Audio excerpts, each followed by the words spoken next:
Hola, esto es Real Biopolítica. ¿Cómo estás? ¿Cómo estás? Vamos a hablar sobre esto, el taller de momias de Saqqara. Sí, sí, el taller de momias de Saqqara. Hemos regresado otra vez a Twitch, así que agrégate a Twitch. Bueno, vamos a hablar de esto. Vamos a ver qué sucede. ¿Qué cosa era una momia? Claro, tú lo verás, ¿no? Es una persona muerta que le han quitado todo adentro, le han forrado con unos vendajes, lo han colocado en infinidad de cámaras de sarcófago, ¿no? Un sarcófago tras otro, o sea, un sarcófago envuelto en otra caja, envuelto en otra caja, cerrado en otra caja, ¿no? Cerrado en todas las cajas posibles para volverlo lo más hermético posible y así encerrar bien el cuerpo, ¿no? Como no había máquinas de criogenización, entonces habría que ponerlo en varias cajas el cuerpo, ¿no? Había que vendarlo, ¿no? Quitarle todo lo que se pudiera podrir y después colocarlo en una caja, ¿no? Que era un sarcófago, ¿no? Bueno, había un sarcófago, una caja y después esa caja con el muerto en otra caja y en otra y en otra y en otra, así bien cerrado todo, ¿no? Para evitar pues que se descomponga, ¿no? Bueno, entonces esto sería pues una momia, ¿no? Bueno, vamos a verlo acá. Vamos a ver acá. Eh, Saqqara es uno de los principales complejos funerarios del antiguo Egipto. Está en el sur del Cairo.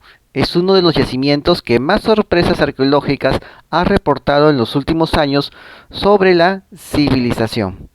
Sí, sobre la civilización de los faraones. Sucede que en el 2018 una misión germano-egipcia anunció el descubrimiento de esto que estás viendo acá, del primer taller de momificación subterráneo intacto. O sea, esta era la cámara, la oficina funeraria, el taller funerario, donde se preparaban a los cadáveres, ¿no? Solo que aquí se preparaba pues al modo egipcio, a los cadáveres. Esto se encuentra a unos metros del sur de una de las pirámides, de una de las acá puedes ver esas pirámides, ¿no? Ahí ves una pirámide escalonada al fondo. ¿Mm? Ahí está. Bueno, una de esas pirámides, aquí está, que está cerca de ese lugar, que está a pocos metros, la más cercana, esa es la pirámide del faraón Unas. ¿Mm? Ya hemos hablado aquí del faraón Unas, de los templos solares. Los templos solares, de las columnatas, ¿no? ¿Cómo se llama? Los obeliscos, ¿no? Donde se inician este tema de los obeliscos, que después es tomado por los Illuminati, los obeliscos, ¿no? Y colocan obeliscos en las principales potencias del mundo, ¿no? Lo colocan en Francia y de Francia pasa como regalo, ¿no? Como regalo a Estados Unidos, ¿no? ¿No? Entonces ese obelisco es un símbolo de reclamo de estas élites. Están reclamando el poder.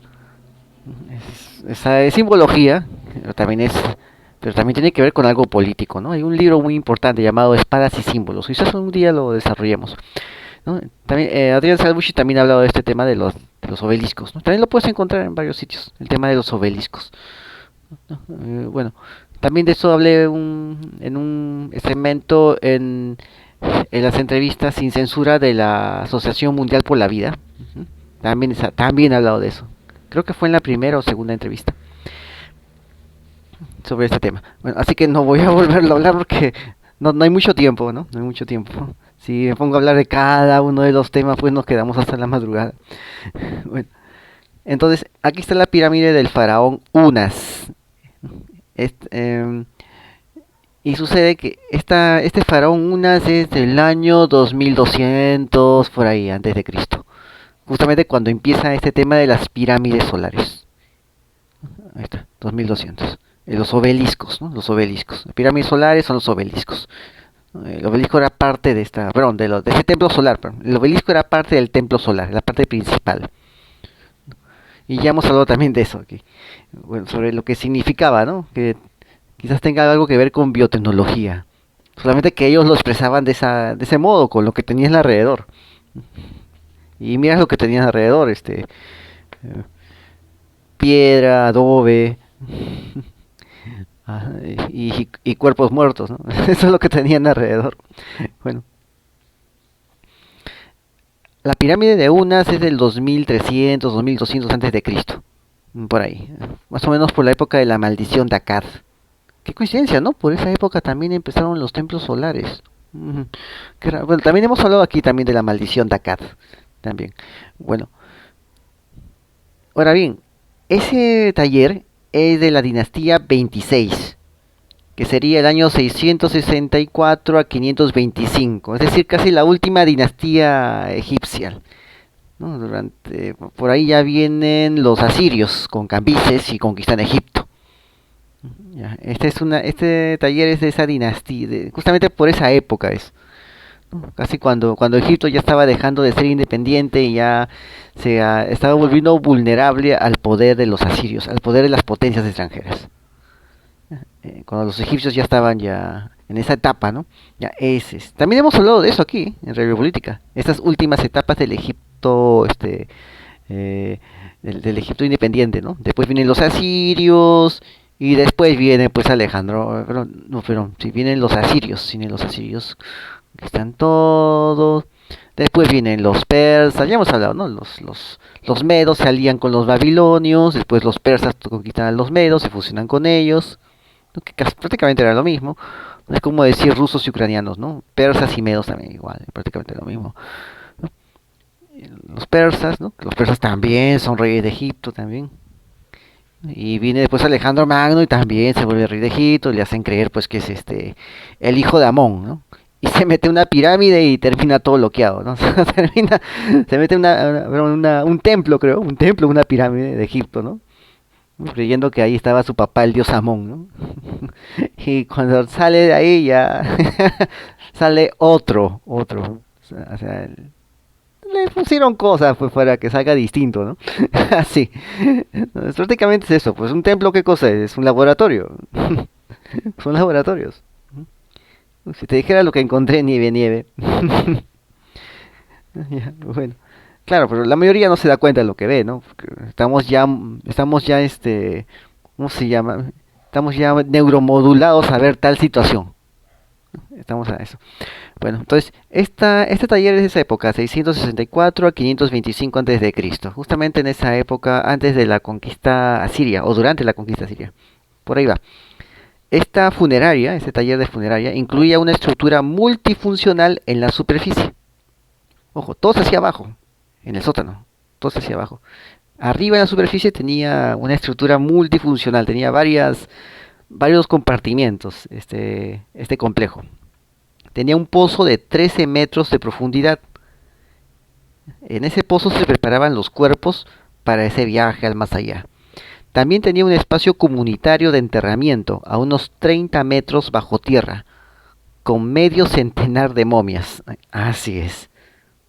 Tenía una fosa común, ¿no? Pero no era una fosa común, pues no era exactamente una fosa común de NNs, ¿no? No era algo más económico, algo más económico, ¿no? O sea, un espacio comunitario, ya que si no tenías plata para tener tu propia pirámide, pues tenías que eh, conseguir otros planes de entierro, ¿no? Otros planes más económicos, ¿no? No es como ahora, ¿no? ¿Cuánto vale tu entierro? Vale tanto. Ah, con un carro más o menos vale 500.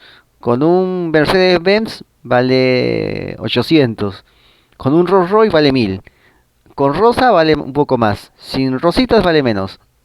Así, algo así era. Solamente que aquí, pues, no iban con eso, sino iban con otra cosa, ¿no? ¿Cómo va a estar mi cuerpo? ¿No? ¿Cómo mi cuerpo va a estar después de muerto, ¿no? Después de pasar a esa nueva etapa? Mi cuerpo va a estar preservado, ¿no? O sea, estaban preocupados por el cuerpo, a pesar de que ya está muerto, ¿no? Pero estaban preocupados por eso, ¿no? Y vamos a ver por qué. ¿No? Vamos a ver por qué. Tanto que tenían un espacio comunitario de enterramiento a unos 30 metros bajo tierra y había medio centenar de momias. O sea, había como 50 momias ahí. O sea, no tengo mucha plata para pagar mi propia pirámide y nada de eso, ¿no? Y tampoco no creo que me lo permita. Pero si soy un miembro de la clase media egipcia, ponme pues en la cueva, ¿no? Con el medio centenar de momias, pero te aseguras de que mi cuerpo esté bien preparado para el viaje. Ah, sí, para el viaje. Te aseguras de eso, ¿no? Entonces, ese era el plan de entierros que había en ese tiempo. Vamos a ver. En ese taller se embalsamaban los cadáveres. Había como ciento... ¿Cuánto había? Acá está. Había 121 recipientes cerámicos. Así, cantaritos, vasijitas, así. 121 de estos que estás viendo acá. Aquí están.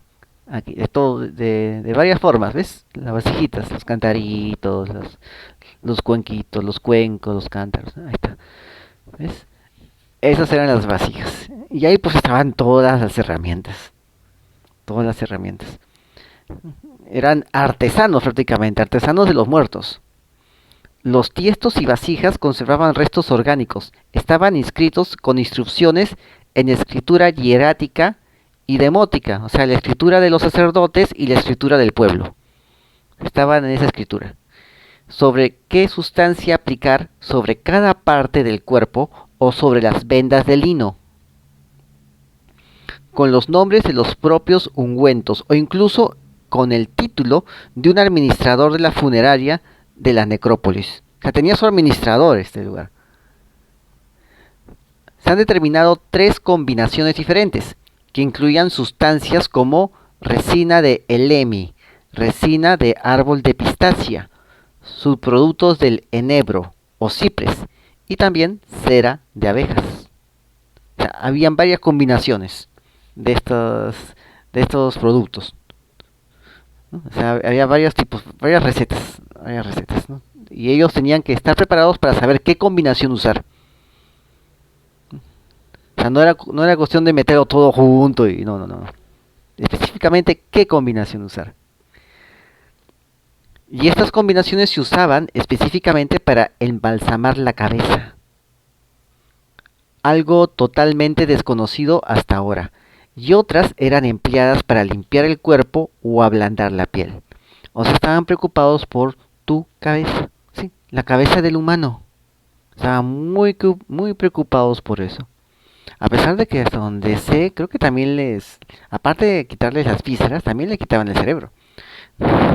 También, bueno, al muerto, ¿no? Al muerto. Bueno, entonces, hasta ahora el famoso tratamiento de los cadáveres que desarrolló la civilización egipcia se conocía gracias a 2 fuentes: los relatos recogidos en los papiros y otros relatos de los textos clásicos, como las obras de Heródoto o Diodoro de Sicilia. Sabemos que Heródoto estuvo con los sacerdotes allí en Egipto, en Tebas creo que fue, con los sacerdotes, y recopiló bastante información. Era una especie de mochilero de la antigüedad, pero de un mochilero cultural, ¿no? Un mochilero que quería saber de las costumbres de cada país, de cada pueblo, de cada linaje, de cada nación, ¿no? Quería saber qué tenían de diferente con, con el pueblo griego, que es el pueblo del cual él provenía, ¿no? ¿Qué tan diferentes son de mi pueblo, ¿no? Como si hay otras personas que viven distintos a nosotros los griegos. Quiero saber en qué se distingue de nosotros los griegos. Y quizás también en qué se parecen. Entonces, Heródoto era una especie de mochilero que estaba encaminado a eso, un mochilero de viajes, que hacía guías prácticamente lo que él escribía era una especie de costumbrismos, de guías de viajes. Mira todo lo que vas a encontrar en este lugar exótico, ¿no? Mira lo que vas a encontrar acá, ¿no? Mira acá la gente, mira cómo entierra a sus muertos, ¿no? Así, ¿no? Cosa que los griegos no hacían, ¿no? Que ve de extraño, ¿no? Que ve de diferente, ¿no? Eso era Heródoto. Bueno, también han encontrado residuos orgánicos identificados en las momias. También según eso se ha podido saber cómo era el proceso de momificación. Sin embargo, aunque algunos estudios habían podido determinar los ungüentos empleados, o sea, una especie de ingeniería inversa, ¿no? Vamos a ver en base a lo que tiene el cuerpo, ¿no? Tenían que retroceder en el tiempo, ¿no? Para poder saber qué tenían, ¿no? Pero aunque algunos habían podido determinar qué ungüentos habían empleado, quedaban todavía varios enigmas por resolver. Durante más de 3.000 años, los antiguos egipcios conservaron artificialmente los cuerpos de humanos y animales, con el objetivo de proporcionar un hogar permanente para sus almas. O sea, esa era la momia. La momia era un lugar permanente para sus almas. ¿Por qué? Porque consideraban que en el otro mundo igual seguía el alma que quedaba en el otro mundo. Creo que había varios tipos de expresiones de la personalidad, ¿no? Uno de ellos era el Ka, otro el Ai, no me acuerdo bien, eh, pero tenían como siete expresiones. El humano tenía como siete expresiones, aparte de su cuerpo físico. Aparte tenía su alma, aparte tenía la alma que iba al otro mundo, aparte tenía el alma que se quedaba en el cuerpo, cosas así. Había más de siete creo que tenían de estas expresiones del cuerpo, ¿no? La mente, la conciencia, o sea, eran distintas expresiones del humano, aparte del cuerpo físico. Entonces ellos preservaban esas expresiones. Y una de esas expresiones, como te acabo de decir, era el cuerpo físico. Entonces, ¿qué hacían ellos? Conservar el cuerpo humano artificialmente, también de los animales. ¿Por qué? Para proporcionar un hogar permanente para sus almas. Ellos creían que a pesar de que una de las expresiones del ser vivo estaba quizás en el paraíso, en el infierno, quién sabe, ¿no? Según como pese la balanza, ¿no? La balanza la balanza de tus actos, según eso, ellos pensaban que aún así esa alma que estaba siendo pesada por su Dios, para ver si era un tipo bueno o malo, ¿no? Esa alma estaba conectada con el cuerpo físico que había abandonado en este plano, ¿no? En este plano terreno. Estaba conectada, así que tenían que preservar este cuerpo para que el alma pudiera desenvolverse bien en el otro mundo. Y también para que el alma la otra expresión etérea que se quedaba en el cuerpo también pudiera tener un lugar y no tenga que estar vagando la otra expresión, ¿no? Aparte del que quedaba ahí en el mundo de los muertos, había otro que se quedaba en el mundo de los vivos, otra expresión, pero había que conservar el cuerpo para que no se vaya eso, ¿no? Entonces, y tampoco para que no haya un problemilla por ahí, ¿no? Un problemilla, ¿no? De que no tienen dónde regresar. Si es que van a venir aquí, van a regresar otra vez al plano físico, ¿no? Entonces, eso era un hogar permanente para las almas. Ese era el cuerpo. Disculpa. En el transcurso de alrededor 70 días se pensaba que la momificación y los rituales religiosos asociados, oraciones, quema de incienso, unción, la envoltura del cuerpo, transformaban al difunto, que es un ser terrenal, en un ser divino. O sea, esa momia, el cuerpo, se convertía en algo supraterrenal. Solamente que no se podía mover, estaba inerte, ¿no? Pero igual creían que tenía algo de divinidad ahí, ¿no? O sea, que había pasado a otro plano y que el cuerpo era el cuerpo de un ser que había pasado a otro plano. Por lo tanto, el cuerpo también tenía algo de eso, tenía cierta conexión cuántica con esa alma que había pasado al otro plano supraterrenal. Entonces, el cuerpo igual estaba conectado con esa alma, porque de ahí había salido. Entonces, estaba conectado el cuerpo. Por más que estuviera en este plano terrenal, seguía conectado con el alma que se había ido al cielo o al mundo de los muertos, seguía conectado con ella. Entonces tenía algo de divino por eso. Es una cuestión cuántica, ¿no? Dos partículas que están en un sitio distinto, tienen el mismo origen, ¿no? También son similares. Si una se mueve en determinada situación, la otra también se mueve igual a pesar de que están en un ambiente distinto. Algo así era lo que creían los egipcios, pero sin tanta física. Sin tanta física. El cuerpo vulnerable se convertía en una momia resistente. Eso era. Que el cuerpo fuera una momia que resista al tiempo. ¿Por qué? Porque creían que ya había pasado al otro plano. Entonces el cuerpo también tenía que preservarse, porque estaba unido a esa esencia que había pasado al otro plano. La momificación evolucionó con el paso del tiempo y varió según la riqueza del fallecido. Sí, según la riqueza del fallecido, o sea, según la plata. ¿Cuánta plata tienes? ¿Dónde te entierro? La calidad de la momificación también, ¿no? Si no tienes mucha plata, no te pongo materiales caros que son los que te preservan mejor. Si tienes bastante plata, o sea, si eres un tipo poderoso, rico, como un faraón, pues te doy lo mejor pues a tu cuerpo, ¿no? Le ponen los mejores ungüentos. Los mejores ungüentos. Un trato VIP. Si no tiene mucha plata, ungüentos más o menos, ¿no? Algo así como... No, mejor no lo digo. Anda, el darme no sé qué. No, o sea, pero es algo así pues como... Ya, ¿cómo puedo decirlo? Así como... ya sé. Ya sé. Algo que hemos visto también aquí. O sea, si tienes mucha plata, te dan el vino que tiene especies. Que sabe rico, a canela, a clavo de olor, ¿no? Si no tienes mucha plata, te dan el vino pues que no le han puesto nada, simplemente es vino. ¿No? Si tienes poca plata, y si tienes ya poca plata, te dan vino aguado, pues. Así, el vino aguado, ¿no? Así. Pero no, que no se molesten los que les gusta pues la bebida, ¿no? Ya, bueno. Entonces, igual pasaba acá. Había productos, ¿m? Había esencias, productos, ungüentos VIP y había productos, ungüentos que no eran tan VIP. Era para el tipo que ponían en la cueva de la fosa común. No había mucha plata para la cueva común. Pero para que se ponía en una pirámide, pues a ese se le daba lo mejor, un tratamiento VIP con las sustancias VIP, ¿no? Con los ungüentos VIP. Así, very important people, ¿no? Así, eso es lo que había.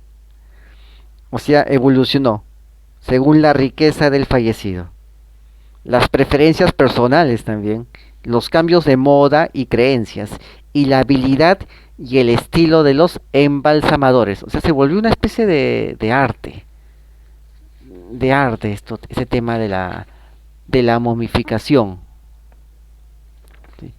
Se volvió un arte y la gente pues empezaba a gastar pues, su dinero en esto, ¿no? Dinero en esto. Bueno, entonces acá lo tienes, acá tienes estos bálsamos. Bueno, esta es la investigación que hicieron.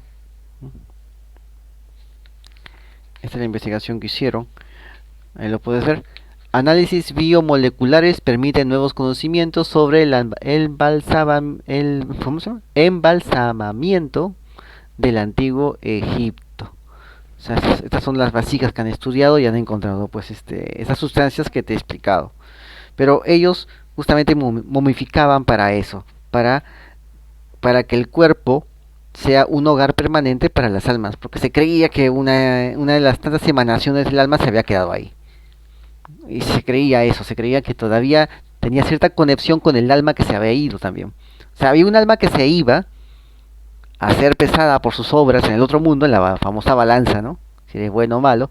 Había otra alma, otra que se quedaba con él, que se quedaba dentro del cuerpo. ¿Sí? Que se quedaba dentro del cuerpo. Y había aparte otra también, otra también que era una especie de la sombra, el K creo que era, ¿no? El K, ¿no? Que era la sombra del alma del muerto, ¿no? Era una especie de alma sombra, una cosa así, ¿no? Bueno, entonces eso es lo que han encontrado aquí, ¿no? Esta es la tumba, acá está. Ahí puedes ver las cámaras con las tumbitas, ahí está. ¿Ves? Esa es la estructura.